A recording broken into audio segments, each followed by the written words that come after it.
Anggota Komisi 6 DPR RI Dapil Bali Gede Sumarjaya Linggih berharap agar rencana pembangunan Bandara Bali Utara di Kabupaten Buleleng tetap dilanjutkan. Selain sebagai upaya pemerataan pembangunan, namun yang penting juga adalah untuk menjaga adat dan budaya Bali, serta mencegah orang-orang Bali terpinggirkan dan termarginalkan dari tanah kelahirannya sendiri.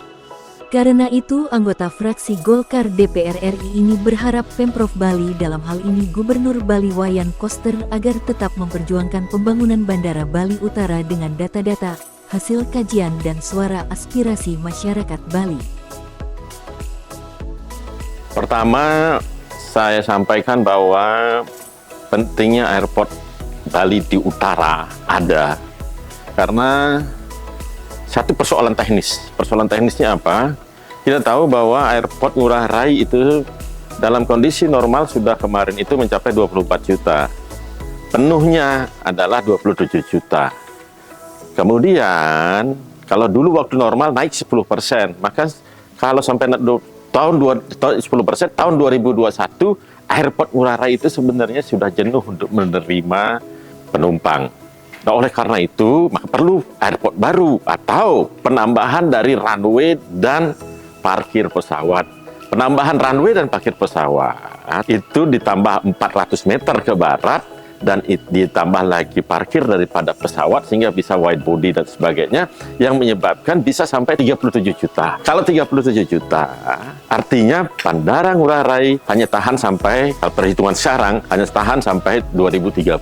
Dan itu kemarin pernyataan Pak Luhut juga demikian. Nah, sekarang izin ke barat itu penambahan yang dari 3.000 menjadi 3.400 sudah diizinkan apa belum? Ya, perpanjangan itu. Nah, kalau diizinkan berarti kita bisa sampai 37 juta. Kalau 37 juta, nggak bisa lebih lagi karena nanti keluarannya akan bermasalah. Itu secara teknis. Sekarang kita bicara aspek adat dan budaya. Kita tahu bahwa sekarang ini di Bali Selatan pertumbuhan sangat tinggi karena adanya airport, karena adanya pelabuhan Pelindo, ya, kemudian juga karena adanya PKB, Pusat Kesenian Bali, terus kemudian jalan tol dari Jembrana ke Denpasar yang menyebabkan pertumbuhan yang sangat tinggi. Pertumbuhan yang sangat tinggi artinya apa? Inflasi, ya, harga-harga bahan baku dan sebagainya, bahan makanan naik. Di pasar tradisional pun demikian, di warung-warung pun demikian. Tapi yang menjadi persoalan adalah buruh serabutan, pekerja biasa, pegawai negeri atau ASN yang golongan 2 tidak bisa mengikuti kenaikan harga-harga itu.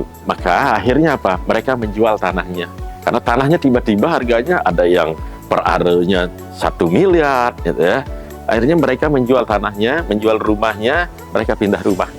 Ketika dia pindah rumah, maka kebutuhan dasar mereka bisa terpenuhi. Namun, ketika itu juga mereka meninggalkan adat dan budayanya, karena adat dan budaya sangat dekat dengan komunal, dengan lingkungan. Karena lingkungannya ditinggalkan, ya tentu ayah-ayahan yang namanya adat, yang namanya kerja bakti, kerja bersama secara adat, ini akan tertinggalkan. Begitu juga yang di utara.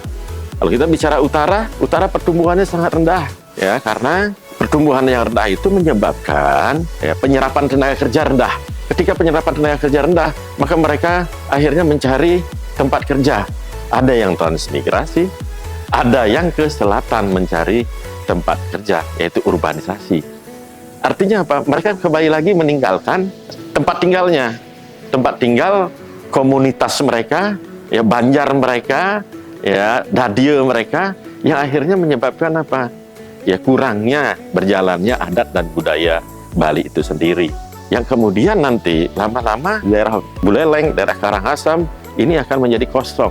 Ya, kalau sudah kosong berarti adat dan budaya mereka hilang di sana, yang menyebabkan juga ya rangkaian daripada apa yang dimaksud dengan adat budaya yang adiluhung, yang dicintai oleh wisatawan itu akhirnya tersingkirkan, dan tentu Bali akan menjadi pulau kurang menarik untuk wisatawan.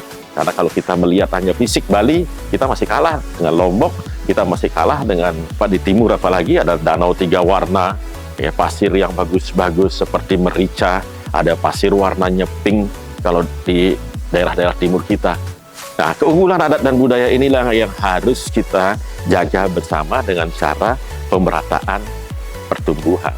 salah satu syarat tercepat untuk memeratakan pertumbuhan itu adalah Bandara Internasional Bali Utara harus segera diwujudkan. Mudah-mudahan teman-teman yang praktisi, yang juga akademisi, ya terutama teman-teman yang ngerti ekonomi pembangunan, kalau memang setuju dengan kata-kata saya, mudah-mudahan mulai bersuara ya sebagai ilmuwan, sebagai akademisi untuk pencerahan terhadap kondisi ini. Bali 1 mengabarkan,